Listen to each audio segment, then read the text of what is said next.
Today's class looked at government's greatest achievements, and this lesson is that segue between the foundational items and the day-to-day content that we are getting into. So according to the Brookings Institute, and by the way, I did put that source on Google Classroom. Don't want to be a hypocrite. I'm going to ask you for your sources, so there's mine.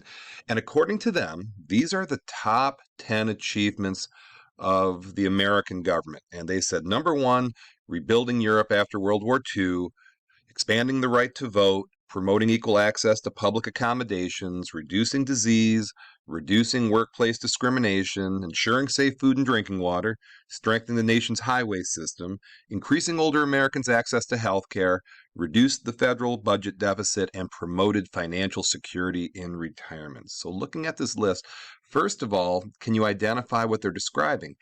Second of all, do you agree with it? Okay. So if you miss class, in class, we worked it out ourselves initially. I put you in a group, and what I was looking for was trying to gauge your prior knowledge. Did you learn any of these items in your history classes, your economics classes, or whatever? I also hope it gives you a sense of what positive things can happen in a well-run government. They can do good things. If you look at this list, it's a hard argument that any of these are bad. I kind of like, safe food, and I like the fact that, old people will have health care, that sort of thing. So if the government performs well, they can accomplish some pretty fantastic things. Okay. So finally, I want you to approach this list with a critical eye and argue whether these top 10 are in fact a top 10. Can you think of any other government achievements that are more important than these? Okay. No, I'm not going to leave you high and dry. Okay. That would be a shady thing to do. So I'm going to go into a little more detail of these top 10 items. So they said number 10 was Social Security. Now, Social Security, just to make it simple for you, for every dollar you earn, between 6 and 7 cents is removed from that paycheck, and in theory, will go to you when you are old, or if you get injured, or for loved ones that are left behind if you pass away early, that sort of thing. In a sense, it's a safety net for people when they are older. Now, some older Americans, that's their only source of income. And that's a dangerous place to be. So I realize I'm talking to 15, 16, 17, 18-year-olds. Bear this in mind. You better prepare for retirement early. Hopefully you learn about compound interest so you have a nest egg when you retire and don't have to rely on Social Security, which may or may not be there when you're an old timer. We don't know. We don't know what the future holds. Okay, number 9, a balanced budget. Okay, so if you look at this, throughout most of history, America was operating in a deficit. So if you don't know what that is, if you have a budget, if you spend within your means, okay, you won't have any debt.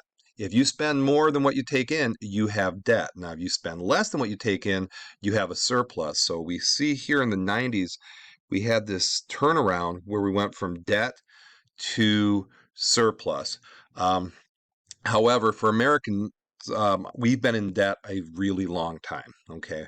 Vast majority of our history, we were operating in a debt. And at the time of me making this PowerPoint, we are $32 trillion in debt. Yes, I said trillion and not billion. So it is big money we owe people. So that's for another day. We'll talk about that. Number 8 is Medicare. Now, Medicare is a government national health insurance program that essentially provides medical care for those in need. So according to a 2023 report, about 65 million Americans use Medicare, about 57 million old-timers, and 8 million younger people, primarily with some health issues.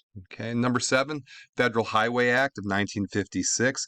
So after 56, we built 41,000 miles of interstate highways, and I know you've traveled on some, I-75, I-96, I-94.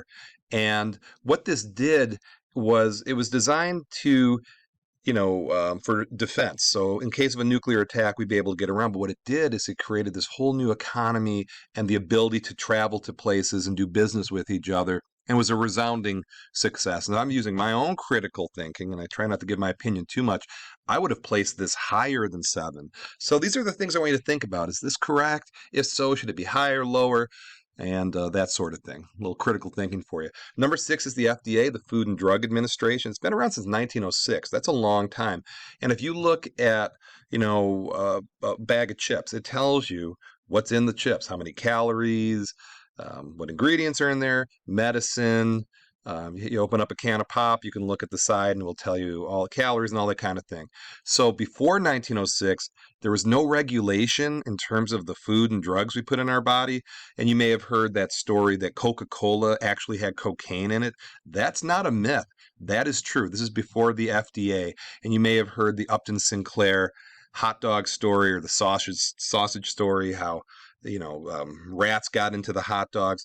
That was the world we lived in before the FDA. So that's a game changer. Regardless of your politics, I think you like clean food that you put in your body, okay, versus, rats and cocaine, that kind of thing. Okay, number 5 is probably the most controversial of the 10, in my opinion, the EEOC, the Equal Employment Opportunity Commission. And what this accomplished, if you want to say it like this, is attempting to not have discrimination in the job market. So you cannot be discriminated against a whole list of things: your race, your religion, your sexual orientation, your gender identity, what country you're from, whether you're old, if you're disabled. Now, most employers with 15 employees are covered by these EEOC laws, okay? Most labor unions, and they apply. Now, I think you're noticing by now a whole lot of important things happened in the 60s. I know this is early in the school year, but are you noticing that the 60s were a hugely important time in terms of government? So I think you probably caught that by now. Number 4, the CDC, the Center for Disease Control. Now, this has been around since 1946, and what their job is to try to keep Americans healthy. And if some sickness comes around, and we've had a lot of scares, and we had one that was far from a scare. We had a full-fledged pandemic, and you heard about the CDC daily. CDC regulations say wear the mask, don't wear the mask. This many people can gather, that sort of thing. So I know this is fresh in your head for those who endured those COVID years, but we had some scares when I was a younger guy: Legionnaire's disease and SARS and bird flu, and they were on it when those things emerged. The number 3, the Civil Rights Act of 1964 and the Americans with Disability Act of 1990. Now, the reason why they're lumped together, they are related. Okay, so in 64, it said that you cannot discriminate against people for the way they're born. But then in 1990, Americans with disabilities really got taken care of, you could argue, for the first time in our history. And if you ever see a ramp where people in wheelchairs can get up, or an elevator, or braille for people who are blind, or special seating at stadiums, you ever go to the Tigers game and you see people in a wheelchair in the special seating, that's all part of ADA. Or even the classmates in school who are handicapped to get accommodations. This is because of the ADA. Now, before that, handicapped people had a much worse situation. I think that's safe to say. Number 2, Voting Rights Act of 1965 and the 26th Amendment. It does lend itself to each other. So in 65, it said that you cannot discriminate against people in voting, because in the South, they had these tests and they had these taxes in order to vote, because those people didn't want certain groups to vote. And then eventually the 26th Amendment kicks in, and it's verbatim here, the wording in the Constitution. If you're 18, you can vote. Now, here's some logic at the time. If you can go to war and die for this country at 18, you should probably be able to vote. And that was the logic, and that logic won the day. Even though right now, as I speak to you, there are some conservative individuals who are trying to boost it to 25 because young people tend to not vote conservative. But anyway, that's for another day. And number 1, which I tend to agree with, is the Marshall Plan. So after World War II, Europe was devastated, and America dropped $13.3 billion into war-torn Europe to rebuild it.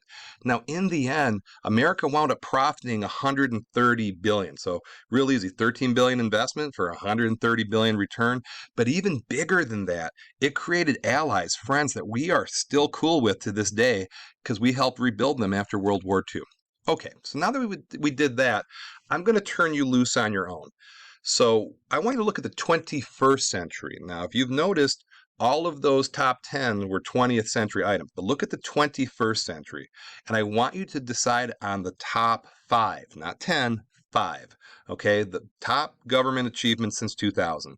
And your assignment is to provide your list of 5 and then your rationale to why you consider these the top 5. So the topic of the prompt are governmental achievements of the 21st century. Now, your claim would be this particular item is the most important. Okay, and then you're going to provide 2 pieces of evidence. I say it was the most the highest achievement because of this and that, and then you explain your reasoning.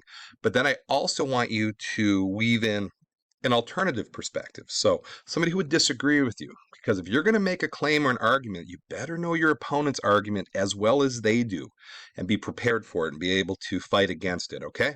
So hopefully you had a good look of what we've accomplished in the past, and I'm curious to see your thinking here.